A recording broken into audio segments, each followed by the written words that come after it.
Voters seemingly unfazed by a possible fourth indictment looming over the current GOP frontrunner. And I want to bring in our political panel now. We've got CNN political commentator and Democratic strategist Maria Cardona and Doug Heye, Republican strategist and former RNC communications director.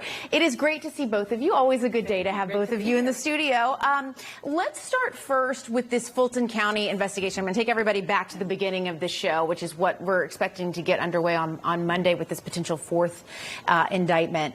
Maria, sources are telling us that investigators now have these these text messages that are connecting Trump's allies with the Coffee County voting system breach.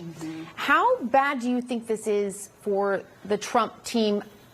Because there's legally and there's politically. So right. Since we're in the politics panel, let's talk about the political side. So politically, for the Republican primary, I think it helps him because, as we have seen, the more that he gets dinged on the legal side with another indictment, with other proof that he knew that he had lost the election, his supporters do one thing: rally stronger around him.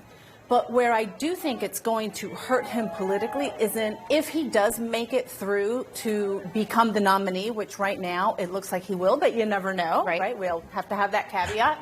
And Doug, I'm sure will have more to say about that. But if he does make it to the general election, I think all of this is kryptonite for him in the general election, because you are not going to have independent voters, suburban women, everyone who he lost in the 2020 election now come and say, oh, he got a fourth indictment. You know what? Now I think I'll support him. No.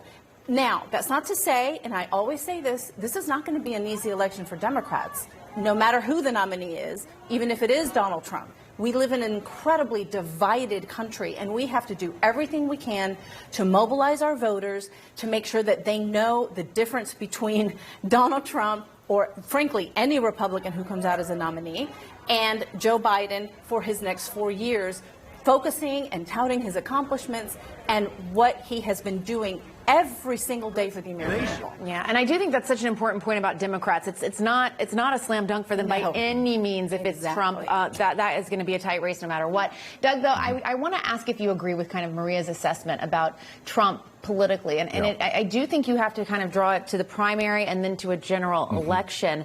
But as a Republican, I know Republican voters I'm talking to in Iowa, a lot of them do have Trump fatigue, but they also want somebody that can win, and they're trying to assess who that might be. Yeah, I think we see a few things. We see an immediate term, which is that rallying of support that Maria mentioned. We see the short term, which is a boost in his poll numbers and a solidifying of intensity. And I think part of that is all of this bizarrely reinforces Donald Trump's core message. The system's rigged. That's what he said on day one. That's what he's continued to say. And this sort of becomes evidence of that. And as you have his message being reinforced by what's happening to him, you also bizarrely have it reinforced by his Republican opponents, who by and large aren't critical of him. So if you get indicted and the people running against you in politics usually use that as something to attack with. They don't say, we're in a weird cycle. Donald Trump is right. But that then gets to the long term. And this is where we'll see the debate, whether Trump is there or not.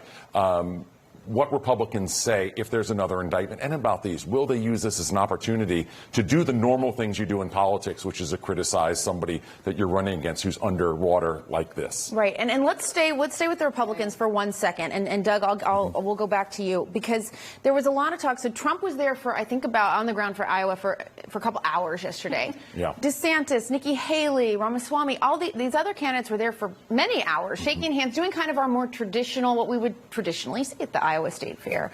Do you think that DeSantis specifically was able to kind of maximize that face-to-face time? You know, he had his family. He's making this kind of generational, argument, comparing himself to Trump and Biden. He's got this young family. He's got his kids. Do you think he was able to move the needle a little bit, even though Trump comes in, sucks oxygen for a while, and then leaves? I don't think we know yet, but DeSantis was very smart to be there all day, every day, and to meet as many people one-on-one as he can. One, Iowa voters like that. Two, Donald Trump doesn't have to do that. He's not a candidate, he's a celebrity. So whatever he does, people are going to see his name on the plane. I've been in the Des Moines airport and saw the airplane pull up TRU, I can't spell today. And I was like, oh, he's here. And I wasn't going to that event. Right. And so Trump brings that in a way that nobody else can. So you have to work it relentlessly. I would say the Iowa State Fair is 2 weeks long. some of these candidates should go back in week 2 when not all the national reporters are there per se, but all of those voters are. Right, and that's what we have to remember, right? Because obviously we're covering it from, the big picture, but this is local. And so, Maria, we did see to that end,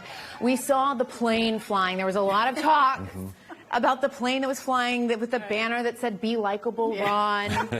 Kind of this trolling that Trump and his team are known for. But listen, the media pays attention to that sort of thing. Do you think that voters pay attention to that sort of thing? I think that is the kind of thing that voters, perhaps not in Iowa, will pay more attention to it than the voters in Iowa. Because I agree with Doug, the voters in Iowa and New Hampshire, they like to see these candidates upfront and personal. They pride themselves in being the ones that they're going to their houses, they're going to the coffee clutches, they're going to the diners, they're going to the state fairs. And so I don't think that matters. But I do think what matters is that while the national polls do have Trump right now, again, I focus on right now because you never know, a day is a lifetime in politics, as the prohibitive frontrunner, the polls in Iowa are a little bit closer, but not that much closer. Trump is still the prohibitive frontrunner in Iowa, and I don't see anything that is focused on a momentum for any other candidate to be able to catch up to Donald Trump and, frankly, beat him. I think what the strategy is going to be for these other candidates is to focus and try to get as much out of a second place or a third place and then focus on that going into the next state. Because right now, again, I don't really see any other way, because Donald Trump is still focused on the divisive politics, the politics of revenge, the politics of resentment, which we know works for his base. And then when you have the whole conservative media now, who at the beginning I think were looking for a Donald Trump alternative, they are now focused on defending Donald Trump against all of his legal woes. That doesn't help any candidate except Donald Trump. Okay, so to that end, those candidates are all trying to find a way to break through. And Doug, we know that Ron DeSantis and Gavin Newsom have gone through this thing, agreeing to debate one another. Now, the details remain not sorted out, but that they would debate each other. Do you think this is a good idea? Well, this could end up like Elon Musk and Mark Zuckerberg, and maybe it doesn't happen. The cage fight that never was. So this, to me, highlights that when Tip O'Neill said that all politics are local, that was true then. All politics are not local. No politics are local. What's an issue in Florida is a big deal in California. What's a big deal in California is an important issue in Florida. And so it's sort of not surprising now that we're seeing this as we see senators and governors troll each other. What I'd say is I think for Ron DeSantis, doing this could be advantageous for him if he does well, because he can show to his base, look at what a fighter I am. And if they're tuning into Fox News and seeing somebody like, that's a good thing for him. If I'm the White House and Gavin Newsom, who's very good on TV, gives a forceful hour pushing back on somebody that the left doesn't like, I wouldn't want somebody outshining my president. I completely disagree with that. Because you think he's amazing. And more amazing than Joe Biden. Well, I do think Gavin is amazing. There's the problem. And I think that he is a tremendous debater. And I think that he will, if he does well, and I think he will do well, and I think he'll beat Ron DeSantis, I think that he will be focused on talking to an audience on Fox News, talking about the president's accomplishments, talking about the huge contrast that would be another 4 years of Joe Biden with the massive job creation numbers, the tremendous accomplishments, the incredible legislation that is bringing tons of money to all of local economies that lots of Republicans are trying to take credit for, that voted against all of that legislation. And then you have Ron DeSantis, who, to me, this is a move of desperation, because his campaign has done nothing but spiral downward from the moment that he launched it.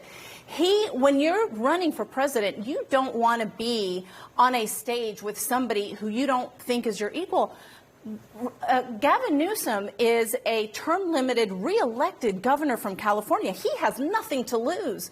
Ron DeSantis has a lot to lose here, which tells me that this is a move of desperation, because he knows his campaign is going down. Okay, well, I would like to talk more about that, but we're out of time. Unfortunately, there's so much more there.